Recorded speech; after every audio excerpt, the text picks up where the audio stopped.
মা বোনদেরকে যারা মিছিলে সন্তানদেরকে নিয়ে আসছেন, আমরা জাতি হিসাবে খুবই গর্বিত এবং মনে করিয়ে দিতে চাই আজকের এই গণ অভ্যুত্থানের মধ্য দিয়ে বাংলাদেশ 2024 সালে চিনতে শিখেছে এই রাষ্ট্রের স্বাধীনতার শত্রু কারা, বাংলাদেশের সার্বভৌমত্বের শত্রু কারা, বাংলাদেশের জাতীয় স্বার্থের শত্রু কারা, বাংলাদেশকে যারা সিকিমের মতো দাসত্বের শৃঙ্খলে বাঁধতে চায় তারা কারা, বাংলাদেশকে নতুন করে স্বাধীন করবার বীর সেনানী কারা।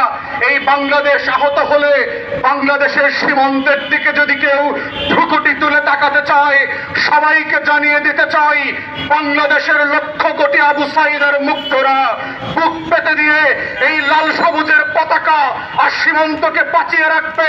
কোন শত্রুর কাছে বাংলাদেশ দাসখত দেওয়া হবে না, হয় নাই, ভবিষ্যতে হবে না।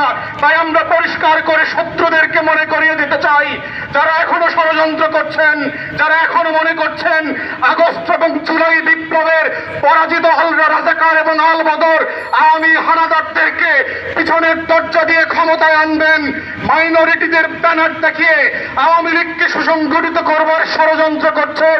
আপনাদের কোন ষড়যন্ত্র বাংলাদেশের মানুষ মেনে নেবে না।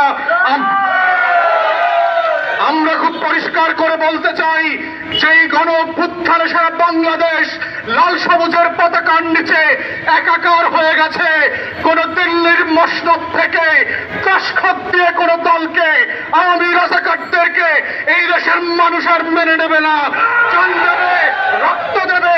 অতএব সেই জাতীয় শত্রু মৃত্যুর জায়গা থেকে আমরা দেশবাসীকে বলছি, আমরা রাজপথে যেভাবে ছিলাম সেইভাবে থাকবো। এই গণ অভ্যুত্থানের মধ্য দিয়ে যেই মুক্তিযুদ্ধের নতুন সরকার গঠিত হয়েছে, আমরা তাদের পাশে আছি, থাকবো, তাদেরকে প্রয়োজনে সমালোচনা করব, কিন্তু এটা বলতে হবে, বুঝতে হবে এই সরকারকে ব্যর্থ হতে দেওয়া যাবে না। এই সরকার ব্যর্থ হওয়া মানে দিল্লির দাসত্ব সফল হওয়া, এই সরকার ব্যর্থ হওয়া মানে হচ্ছে আওয়ামীর মতো ফাঁসিবাদ ফিরে আসা, এই সরকার ব্যর্থ হওয়া মানে শত শত শহীদের লাশের সাথে বেইমানি করা। তাই আমরা বলতে চাই এই সরকারকে সফল হইতে হবে। আমরা সমালোচনা করবার পাশাপাশি আমাদের দলের পক্ষ থেকে আমরা আজকে 11 দফা প্রস্তাবনা এবং প্রত্যাশার কথা বলছি।